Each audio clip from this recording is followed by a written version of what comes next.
เฮโลสบายดีทุกคนมีไผมักกินป่าปิ้งทบแด่สำหรับแม่แก้วแล้วเวลาได้ป่าข้อมาแบบนี้เฮ็ดป่าปิ้งทบถือว่าคักสุดแหละโดยเฉพาะแม่นปิ้งร้อนๆออกจากเตาใหม่ๆแล้วนำมาบ้ายกินกับข้าวเหนียวเนาะป๊าติดตัวความแซ่บบ่ให้เว้าเลยโดยเฉพาะแม่นเครื่องสมุนไพรที่เฮาตำใส่ทางในนี่นะป๊าเวลาเอาข้าวเหนียวจ้ำขึ้นมากินทั้งความเผ็ดความเค็มความนัวประกอบกับความหอมทั้งสมุนไพรหลายๆอย่างเวลากินฟินสุดๆเลยแหละและสำหรับในการเฮ็ดเมนูนี้เนาะก่อนอื่นเฮาก็นำเอามักเพชรหัวสิงไข่หัวผักบัวแล้วก็หัวผักเทียมลงใส่โคกตามด้วยการใส่เกลือกับแป้งนัวลงไปหลังจากที่ใส่เครื่องทุกอย่างลงไปหมดแล้วก็ทำการตำไปจนกะว่าให้เครื่องทุกอย่างมันแหลกละเอียดดีๆผู้เละจึงตามด้วยการใส่หอมบัวซอยกับใบผักอีตูลงไป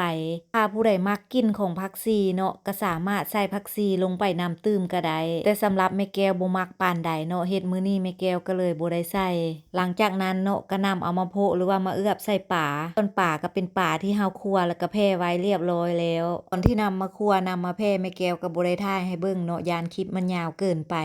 วิธีแผ่ป่าก็แผ่ปกติคล้ายๆกับเฮาเฮ็ดป่ายางหรือว่าป่าแห้งทั่วไปหั่นแหละหลังจากที่ใส่เครื่องลงไปแล้วเนาะก็พับครึ่งก็ใส่ไม้ปิงนี่แหละนี่มันไว้ถ้าผู้ใดบ่มีไม้ปิงเนาะก็ใส่ไม้ตอกมัดเอาก็ได้คือกันถ้าเฮาใส่ไม้ปิงเอาแบบนี้เนาะเวลาที่นำไปปิงเวลาพลิกเวลาปิ้นมันก็จะง่ายแด้และอีกอย่างมันก็จะบ่ติดตะนางหั่นน่ะปิ้งทบมื้อนี้แม่แก้วก็จะเฮ็ดอยู่2โตก็จะเอือบคือกันเลยเนาะหลังจากที่เอือบแล้วก็พับครึ่งใส่ไม้ปิงคือกันเลยเครื่องเอือบที่เหลือเนาะเฮาก็นำมาลูบๆทาๆใส่ป่าด้านนอกหลังจากที่เอือบแล้วเนาะก็นำเอาลงไปใส่ไฟเพื่อปิ้งได้เลยสำหรับไฟที่ใช้ในการปิ้งเนาะก็จะใช้ไฟอ่อนหาไฟกลางจะเย็นๆค่อยๆข้างไปค่อยๆปิ้งไปเนาะถ้าเฮาเฮ็ดไฟแรงหลายป่ามันจะไหม้ก่อนสุกหันน่ะอีกอย่างถ้าเฮาปิ้งไฟอ่อนแบบนี้สีสันของมันจะได้สวยงามและก็สุกทั่วถึงกันดีทั้งด้านนอกด้านในอีกด้วยใช้เวลาปิ้งไปได้ระยะหนึ่งตอนนี้ก็น่าจะสุกเป็นที่เหี่ยมห้อยแล้วมาไข่เบิ่งด้านในน้ำกันทุกคนว่าเวลาสุกมาแล้วสีสันหน้าตาสิเป็นตาแซ่บตากินซ้ำใด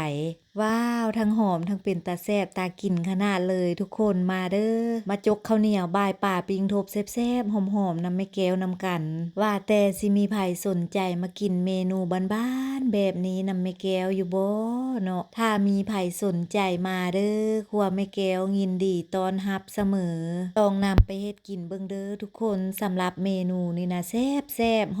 อมๆได้สำหรับคลิปวิดีโอนี้ขอจบเพียงเท่านี้แล้วพบกันในคลิปใหม่ก่อนไปขออวยพรให้ทุกคนจงใช้ชีวิตในแต่ละวันอย่างมีความสุขไปก่อนเด้อทุกคนบ๊ายบาย